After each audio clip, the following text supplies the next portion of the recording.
Magic Mike's Last Dance has become a huge hit in theaters. Watch this video to learn all about the on-set rules that helped to make this movie so awesome. Find out why the provocative dance sequences were such a challenge for Salma Hayek. Discover how Channing Tatum got so ripped for the final installment of the stripper saga. And that's not even healthy. You have to starve yourself. Oh my God. Plus, learn who helped the cast ease the on-set tension. And we are starting with the rule created especially for Salma. Rush in to save the movie. Channing Tatum revealed that Hayek wasn't the first actress offered the female lead role. Tandy Newton, best known for her role in the series Westworld, was initially cast opposite Channing, but she dropped out of the film due to personal reasons, and Hayek was offered the role instead. Tatum explained that for the third installment of Magic Mike, he really wanted the strongest woman possible.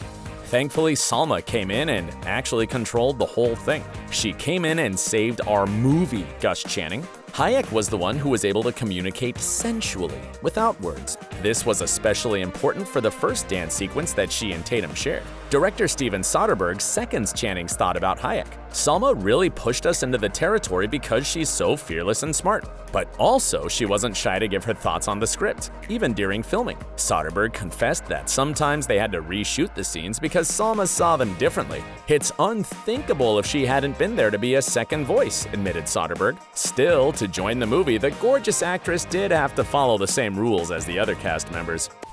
Learn some moves. The dance numbers were quite a challenge for the cast, especially that giant 30-minute sequence. But the dances were crucial for the movie's success. We wanted to blow the dancing up in a big way, explained Steven Soderbergh. Luckily for Salma Hayek, that wasn't actually part of her job. Here's how she described her usual day on set. I would just sit around and watch like 12 men semi-naked, dancing and doing pirouettes. For once, I was not stripping, it was the man who was Which is nice! However, she had to learn some moves because the steamy dances in the movie were actually super technical. If you make a mistake, you can poke him in the eye with your stiletto. The actress also admitted that the choreography was extra difficult, and she's not much of a worker-outer. After the first rehearsal, I was sore, shared Salma, because I wasn't in shape and it's not movement you're used to. And it turns out that filming The Last Dance was actually dangerous for Hayek, even though she knew the third strict rule. Hold on to your pants. The movie features a lot of strippers once again. Still, some fans of the franchise complained that the film lacks nudity. Steven Soderbergh agrees on that and defends this creative decision. He explained that the movie is not about the sex. What's sexy is intimacy and genuine emotion. Something that feels alive and electric and has the potential for vulnerability. Soderbergh added that although his and Tatum's desire was to make a sexy movie, there's not even a thong in it. That was probably what Salma Hayek was thinking of while filming the lap dance scene, and it turned out to be really dangerous. The actress revealed that she was nearly killed by her co-star. There was a moment when Channing was holding Hayek upside down. I had to put my legs in a position and hard, and I'm not like the most hard person. I don't work out that much, I don't have a lot of muscle. And so he dropped me. Salma explained that while hanging upside down, she lost sense of direction and didn't do what she was supposed to do, and she almost hit the ground. He held on to my pants, but I was really concerned because he was pulling my pants were going away, and I couldn't remember if I had underwear or not in this moment. So instead of putting her hands down to protect her head, the actress just held on to her pants. He's like, put your hands down, because he's like, oh, put your hands down. I'm like, no. Thankfully, Salma wasn't hurt. Queen's crown didn't hit the ground. But another dance routine didn't work out so well. The sequence that Tatum and dancer Kylie Shea perform on the theater's rain-soaked stage proved to be quite tricky. Working out a dance with water is very chancy, explained the actor. You don't know how slippery it will be at any moment. Channing ruptured a previously slipped disc doing squats days before filming the scene, so he was unable to rehearse. And a stand-in, less familiar with the choreography, fumbled it and Shea got injured. She did that entire dance completely and utterly hurt, recalled Tatum, could barely walk,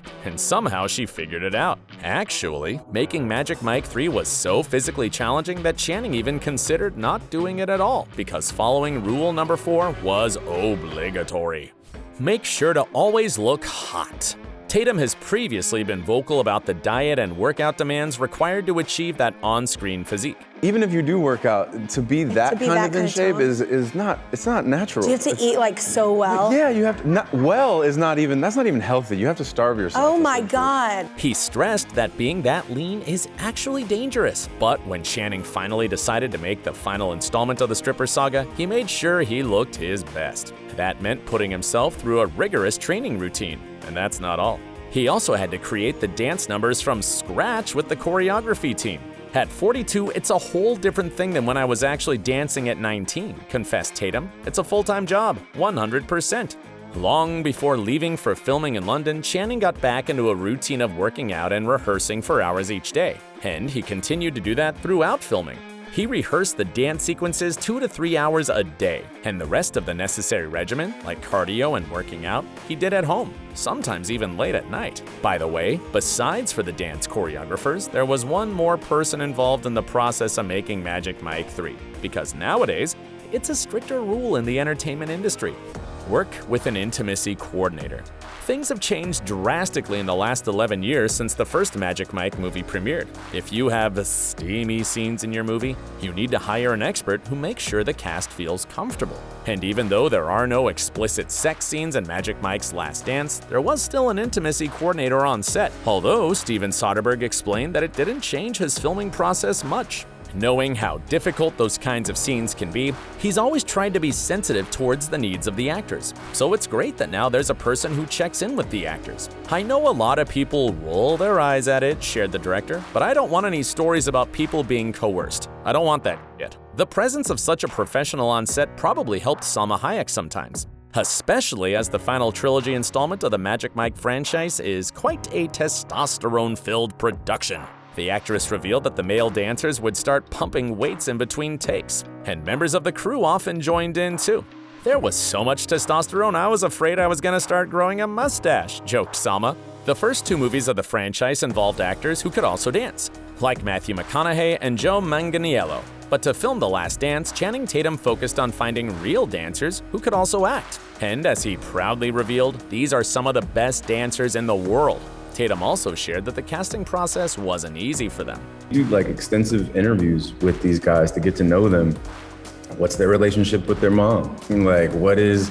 Do they really actually respect women? Still, Salma Hayek felt a bit of pressure about working alongside them, thankfully in a good way. These guys are like amazing professional dancers, revealed the actress, and I was so intimidated. But it was fun. It was joyful. And the great atmosphere they had on set actually transferred off the screen. Salma definitely won't forget the film's wrap party, which was held in her house, especially the moment when the cartoonishly ripped male dancers jumped in her pool, and how the women in the house told her later, "We feel like we should pay to come to work today." And that's all about the strict rules the cast of Magic Mike 3 had to follow. Thanks for watching, and stay awesome!